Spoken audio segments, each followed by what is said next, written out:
ఇప్పుడు సంక్షిప్త సమాచారం. తెలంగాణ రాష్ట్ర సమితి అధికారంలోకి వచ్చి 14 నెలలైనా బాధిత రైతు కుటుంబాలను పట్టించుకున్న పాపాన పోలేదని రాష్ట్ర రైతు సంఘం ఆరోపించింది.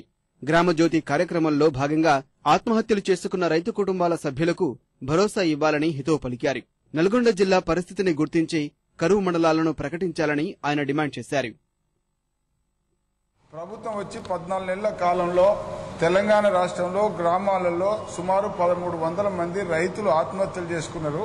ఇప్పటి వరకు రైతాంగ ఆత్మహత్యల మీద ప్రభుత్వము స్పష్టమైన ప్రకటనలు గానీ వాళ్ళు ఆదుకునేటానికి గానీ చర్యలు తీసుకోలేదు. కనీసం ప్రభుత్వం నుంచి ఒక ప్రకటన వచ్చి అయ్యా మీరు రైతు ఆత్మహత్యలు చేసుకోకండి, మీకేమైనా ఇబ్బంది ఉంటే తహసీల్దార్ తో మాట్లాడండి, కలెక్టర్ తోటి అప్రోచ్ కండి అని చెప్పడమే కాకుండా కలెక్టర్ కు తహసీల్దార్ కు ఎవరికైనా రైతాంగం ఇబ్బంది లేకుండా ఆదుకోండి అని చెప్పడానికి కూడా ప్రభుత్వానికి నోటికి రావట్లేదు.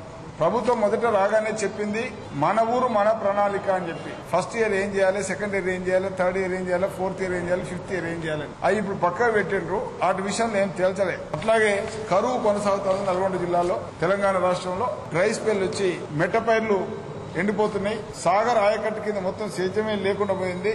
ఇప్పుడు కంటింజెంట్ ప్రణాళికలు రూపొందించాల్సిన అవసరం ఉంది.